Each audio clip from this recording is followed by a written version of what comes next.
This is Sakshi Verma. Welcome back to my YouTube channel easy learning concept. तो आज हम लोग जानेंगे कि function of the election commission क्या होता है और इलेक्टोरल रिफॉर्म्स क्या होता है, यानी चुनाव में ऐसी क्या चीजें आनी चाहिए जिसमें इसके सुधार हो सके।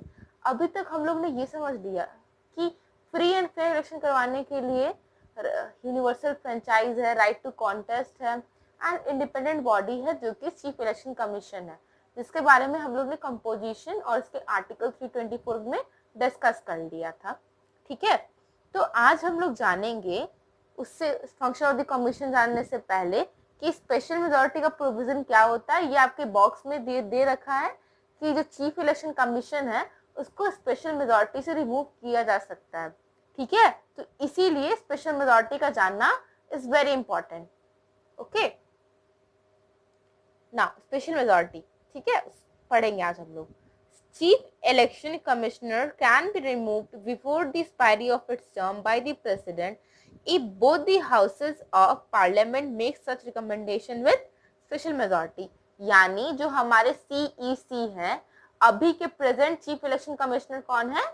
सुनील अरोड़ा। ठीक है, मुख्य चुनाव आयुक्त कौन है? सुनील अरोड़ा। और फॉर एग्जाम्पल उनको रिमूव करना है, ठीक है, तो उनको हमारे प्रेसिडेंट रिमूव कर सकते हैं, लेकिन जब पार्लियामेंट रिकमेंड करेगी, रिकमेंड ऐसे नहीं कि हाँ हटा दो, नहीं, उसको स्पेशल मेजॉरिटी यानी बहुमत, स्पेशल बहुमत चाहिए, मेजॉरिटी चाहिए, तभी उनको रिमूव किया जा सकता है। ठीक है, नाउ आपके माइंड में क्वेश्चन आएगा कि स्पेशल मेजॉरिटी क्या होता है ना? तो आपको मैं सिंपली बता दूं कि स्पेशल मेजॉरिटी होना जरूरी है, तो ये अच्छा सही बात नहीं होगा, क्योंकि आप लोग के लिए जानना काफी इंपॉर्टेंट है कि स्पेशल मेजॉरिटी होता क्या है। ठीक है ना?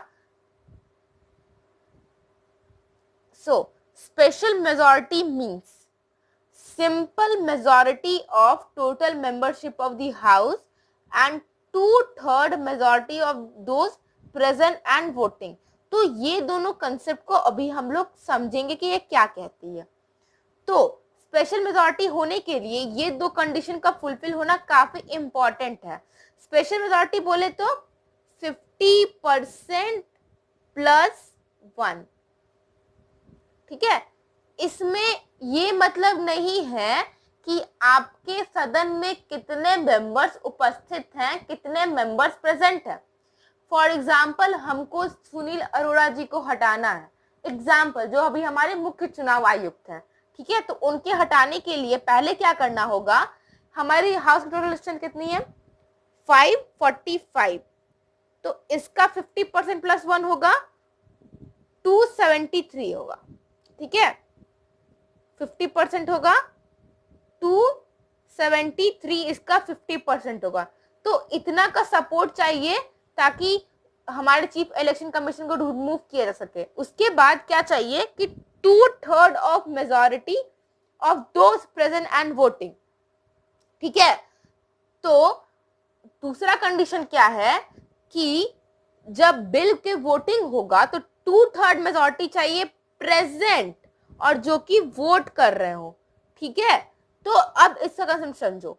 2/3, ठीक है, मान लो कि 545 में से उस दिन 500 ही आए, ठीक है, और उसमें से 400 है वो ही वोट कर पाए। ठीक है, 100 को वोट करने का मन नहीं था क्योंकि वो दूसरे पार्टी से थे, उनको एब्सटेन करना था, यानी वोट वगैरह नहीं करना था, तो 400 इंसान वोट दिया। ठीक है, तो आप कैलकुलेट करोगे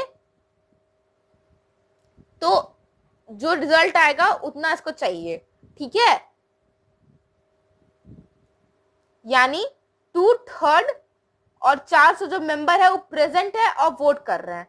तो आप इसको कैलकुलेट करोगे 300/800, देख लो हम कर देते हैं यहाँ पे 300/800। ठीक है, 300/800, 3 to the 6, 20, 3 6 18, 20,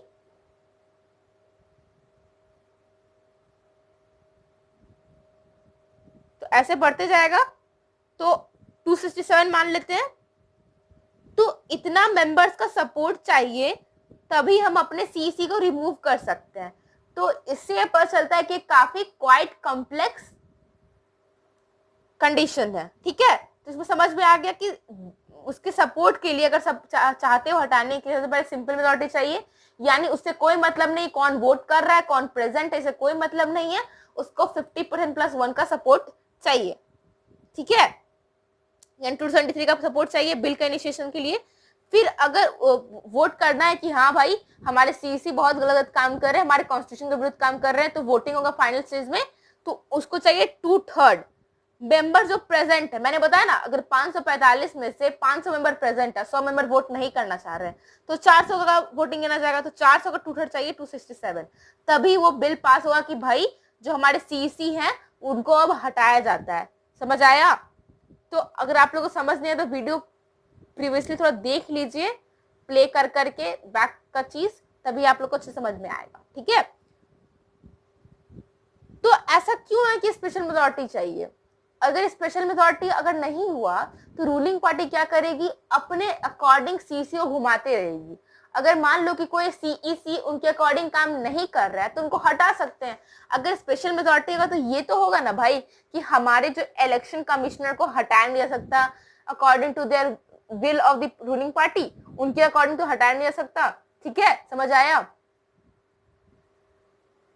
नाउ हम लोग जानेंगे कि इलेक्शन कमीशन का फंक्शन क्या होता है, वो कौन कौन से कार्य करती है, ठीक है। सो पहला function, supervise the preparation of up to date voters list, makes every effort to ensure voters list free of errors. तो सबसे पहला इसका फंक्शन क्या है कि जो वोटर्स लिस्ट है, यानी जो चुनाव का जो लिस्ट आता है कि कौन कौन लोग वोट करेंगे, उसको अप टू डेट करते रहना। अब आप लोग बोलो कि वोटर्स लिस्ट क्या होता है, तो कभी भी आप लोग मम्मी पापा के साथ गए हो वोट देने के लिए, तब जब उनका वोटर लिस्ट में नाम आएगा तभी वो वोट दे सकते हैं, ठीक है। तो ये सारा काम किसका होता है, chief election commission of the India का, ठीक है। तो उनका काम होता है कि इसको अप टू डेट करना, यानी कोई मान लो डेथ हो गया किन्हीं का, तो उनका नाम तो वोटर लिस्ट में नहीं आना चाहिए, लेकिन कभी कभार क्या होता है कि वो डेथ पर्सन का जो आदमी मर चुके हैं उसका भी नाम आ जाता है। तो ये एरर को सॉल्व करने के लिए कौन बैठी हुई है, election commission of the India, ठीक है। दूसरा function, determines timing of elections, prepares electoral schedule, election schedule include notification of elections, date from which nomination can be filed, date of polling, date of counting etcetera. जितने सारे schedules होते हैं ना कि हाँ भाई चुनाव कितना चरण में होने वाला, पहला चरण में कौन कौन से राज्य और वोटिंग होगा, कितने डेट को होगा, मेंबर्स कब जाके अपना नॉमिनेशन फाइल करेंगे। नॉमिनेशन फाइल करने का मतलब क्या होता है कि उनको एक फॉर्म भरना पड़ता है, उसमें सारा प्रॉपर्टी का ब्यौरा देना पड़ता है, उनका जितना भी एजुकेशनल क्वालिफिकेशन है वो देना पड़ता है।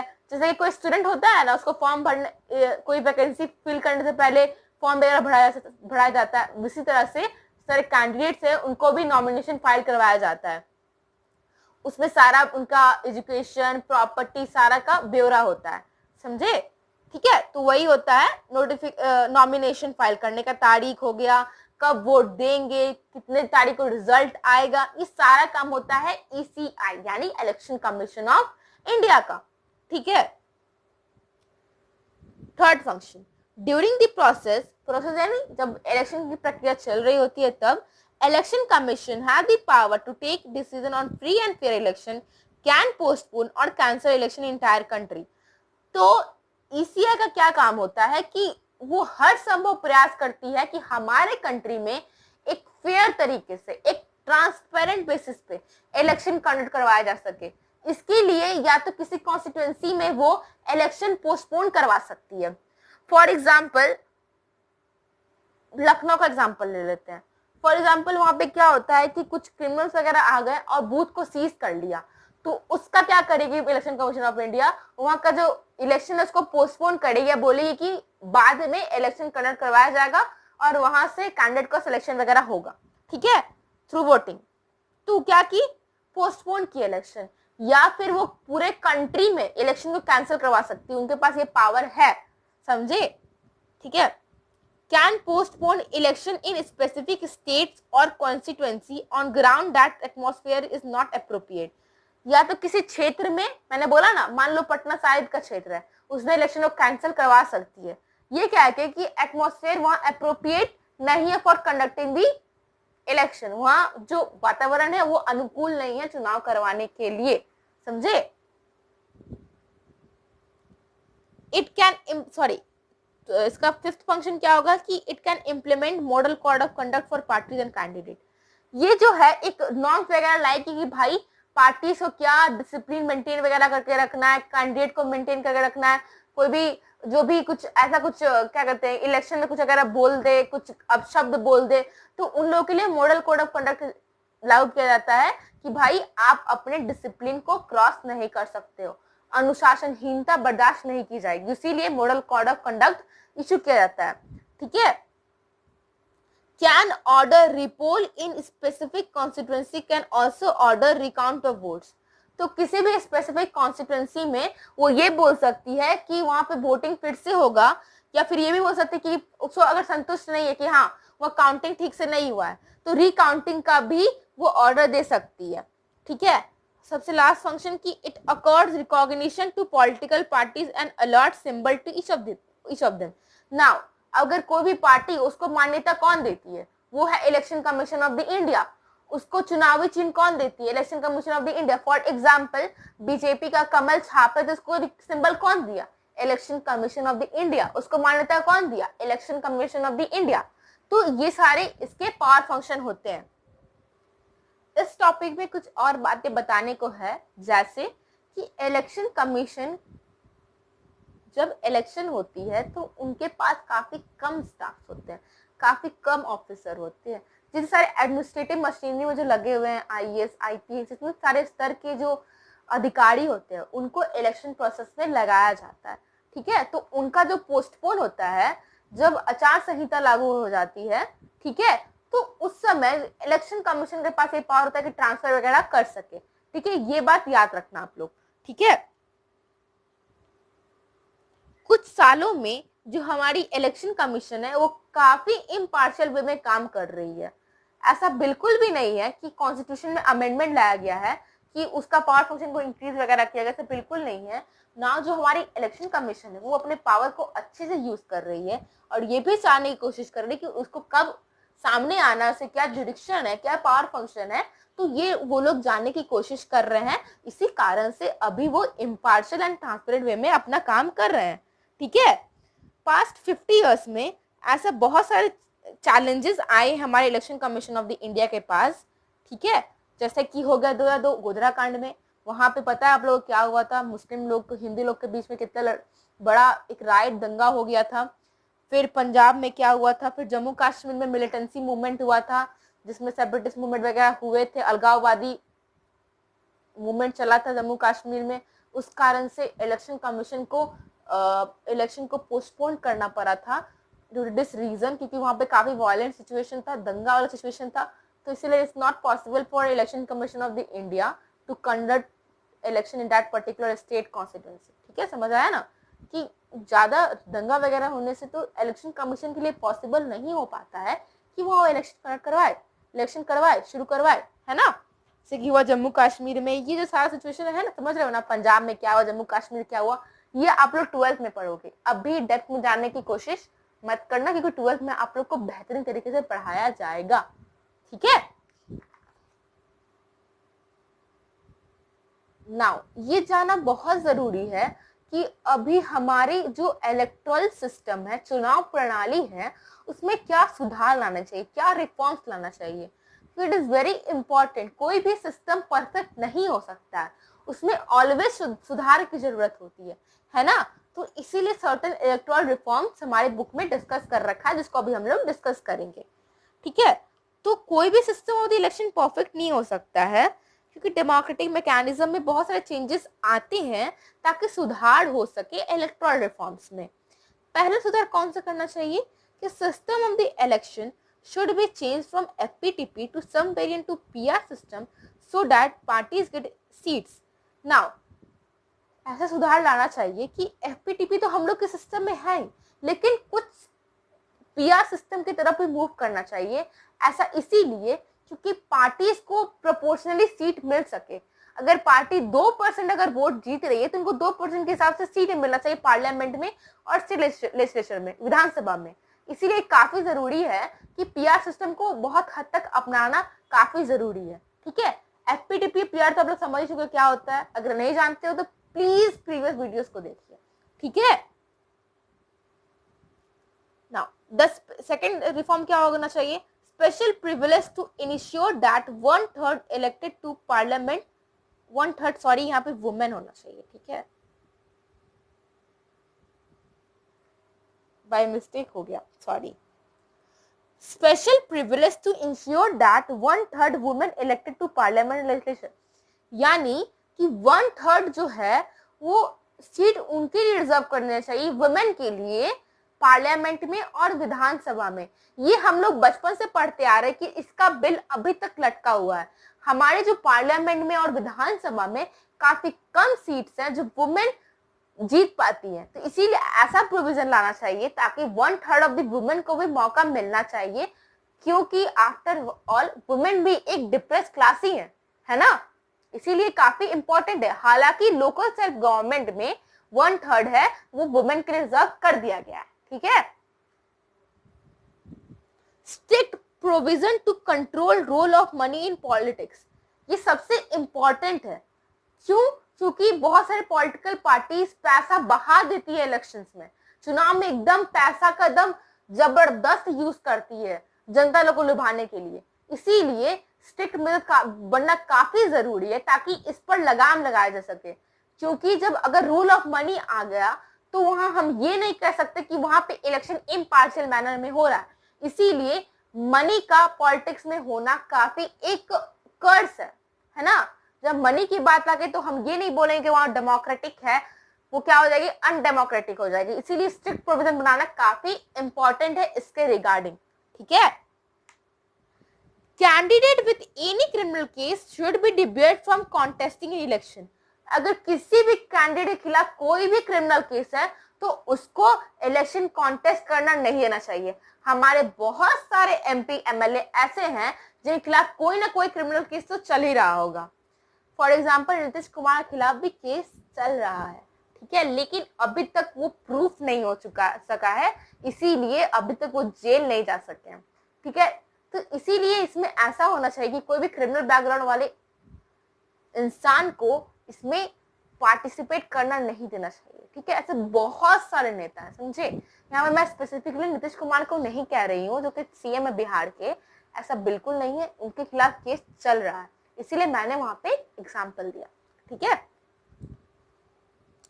Complete ban on use of the caste and religious appeal in campaign, जो चुनावी जो कैंपेन चलती रहती है, रैली वगैरह चलती रहती है, उसमें क्या करते हैं पॉलिटिकल पार्टीज लोग, कास्ट क्लास कम्युनिटी की बात करते हैं। तो इलेक्शंस में ये सारी चीज का बात नहीं होना चाहिए, क्योंकि मेन जो इंपॉर्टेंट पर्सपेक्टिव डेवलपमेंट को देखना चाहिए, क्योंकि आफ्टर ऑल गवर्नमेंट को डेवलपमेंट की तरफ ध्यान देना चाहिए कि ना कि जात पात पे। ठीक है, तो ये काफी नैरो माइंडेड होगा अगर कोई भी पार्टी इस टाइप का बात करती है तो कास्ट, इसीलिए इस पे काफी बैन लगाना जरूरी है। ठीक है, लगाम लगाना काफी जरूरी है। Law to regulate functioning of the political party to ensure that they function in transparent manner, ऐसा लॉ बनाना चाहिए ताकि जो पॉलिटिकल पार्टी जो काफी ट्रांसपेरेंट वे में काम करना चाहिए। ऐसा लॉ बनाना चाहिए कि भाई जो पॉलिटिकल पार्टी में जो अंदर का चुनाव होता है, जो अध्यक्ष बोलते हैं ना, बीजेपी का अध्यक्ष, कांग्रेस का अध्यक्ष, तो इस सबका सारा चीज को एक लॉ वाइज करना चाहिए, कानून बनाना चाहिए कि भाई ये अध्यक्ष बन सकता है, या पॉलिटिकल पार्टी में क्या फंक्शनिंग चल रहा है उसे लॉ से जोड़ना चाहिए। ठीक है, तो अगर आप लोग को वीडियो अच्छा लगा हो तो please like subscribe and share. ये चैप्टर का ये आखिरी पार्ट था जिसे मैंने डिस्कस कर दिया है। तो इसमें एक और इम्पॉर्टेंट बात है कि ये सारे रिफॉर्म के बावजूद अगर जनता अगर एक्टिव मोड में नहीं आई तो डेमोक्रेसी पर खतरा हो सकता है, क्योंकि आफ्टर ऑल डेमोक्रेसी में पीपल ही सुप्रीम होती है। ठीक है, तो आज के लिए बस इतना ही। थैंक्स फॉर वॉचिंग, मिलते हैं नेक्स्ट वीडियो में। Thank you.